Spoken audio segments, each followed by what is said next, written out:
The US has gone through countless recessions in the past. Almost every recession has led to the stock market dropping drastically, which has led to a lot of people losing money. What can you do to survive if another recession hits? In today's video, I'll be going over 5 steps that you need to take to make sure you survive a recession if another one happens. If you follow these steps, you'll be well equipped to deal with these financial hardships that a recession may bring. Before we get into the video, if you like this type of content, please smash the like button and subscribe for more future videos. Let's dive right in. So what is a recession? According to the National Bureau of Economic Research, a recession is defined as a decline in economic activity in the economy, lasting more than a few months, normally visible through GDP, income, employment, industrial production, and retail sales. If a recession happens, what can you do to survive financially? Step number 1 is to make sure you pay off any high interest debt as soon as possible. High interest debt can include anything from credit card debt to any type of private loans or any other debt with high interest rates. There are several reasons why you should pay off high interest debt first. Reason number 1, you'll save money on interest. Paying off high interest debt first is referred as the debt avalanche method of paying off debt.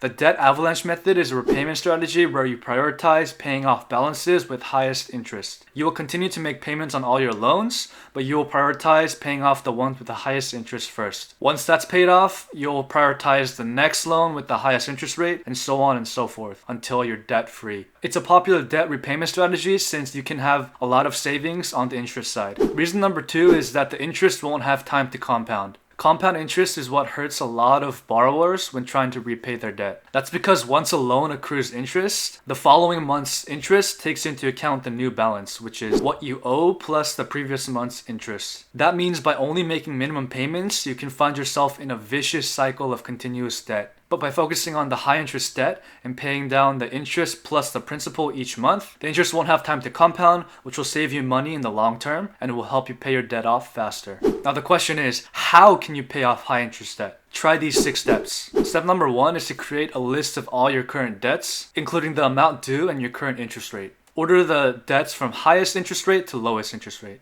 Choose the first debt on your list and make this your target. Plan to make minimum payments on all the rest of your loan and plan to make it automated. Aggressively pay down your first high interest loan by allocating more money to that loan. But make sure these extra payments are being funneled directly towards the principal balance. Once the first high interest debt is paid off, follow up with the next high interest debt and so on and so forth. Step number 2 to survive a recession is to make sure you have an emergency fund in place. What is an emergency fund? An emergency fund is money in a bank account set aside to pay for unexpected events such as unforeseen medical expenses, home appliance repair or replacement, losing your job, or major car fixes. Now, why do you need an emergency fund? Emergency funds are a financial buffer that help you keep you afloat during difficult times and help you avoid relying on credit cards or high interest loans. It's especially important for you to have an emergency fund if you have debt because it can help avoid you borrowing more. Now, how much should you actually save inside of an emergency fund? This is going to differ from person to person,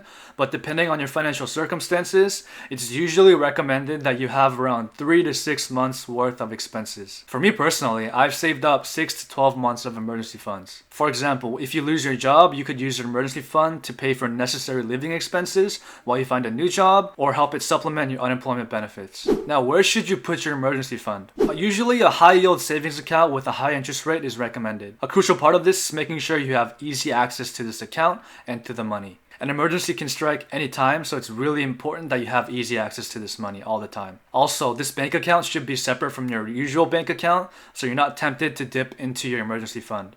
So how do you build an emergency fund? Number 1, you're going to calculate the total amount that you want to save. 2, you're going to set a set monthly savings goal. One easy way to do this is automatically transfer funds from your paycheck right when you get paid. Step number 3 to survive a recession is to live below your means. According to CNBC, did you know that 58% of Americans are living paycheck to paycheck, including 30% of people earning $250,000 a year or more? This means that these people don't have any money left over for savings, for investments, or unexpected expenses. Some reasons why this can be happening is buying more house than you can afford, having really unhealthy spending habits, or really not knowing how to manage your personal finances. Now, what does it mean to live within your means? If you're living within your means, that means you have money to cover all your expenses. You're basically earning more than you're actually spending. The best part about living within your means is that you can accelerate your savings and build wealth.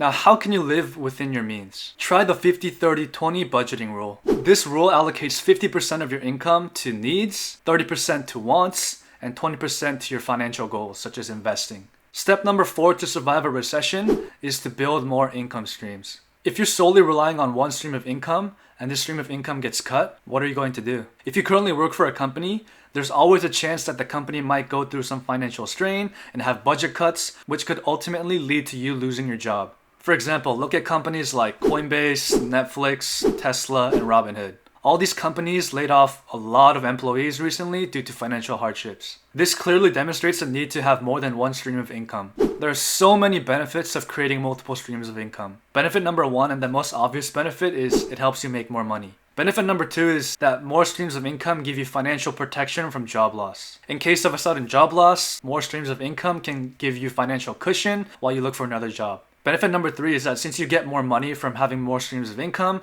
you're able to invest more and invest faster. Investing more and investing faster has so many benefits, as this can help you reach financial independence early or even help you retire early as well. Step number 5 to survive a recession is to think long-term, not short-term. Although a recession may occur, the bottom line is that a recession won't last forever. According to the NBER, from 1945 to 2009, the average recession length was around 11 months. Historically, following a recession, the US has seen its economy roar back to positive growth. According to analysis by SunTrust Bank, looking at crises over the last 70 years in which recessions occurred, the speed of recovery has mostly, if not always, been swift. After the most economic downturn, the Great Recession of 2007 and 2009, recovery was quicker than average, and the S&P 500 had gained back 68% just after 1 year and 84% 2 years later. While every recession recovery plays out differently on the index, the average recovery saw the S&P 500 gain 32% back after 1 year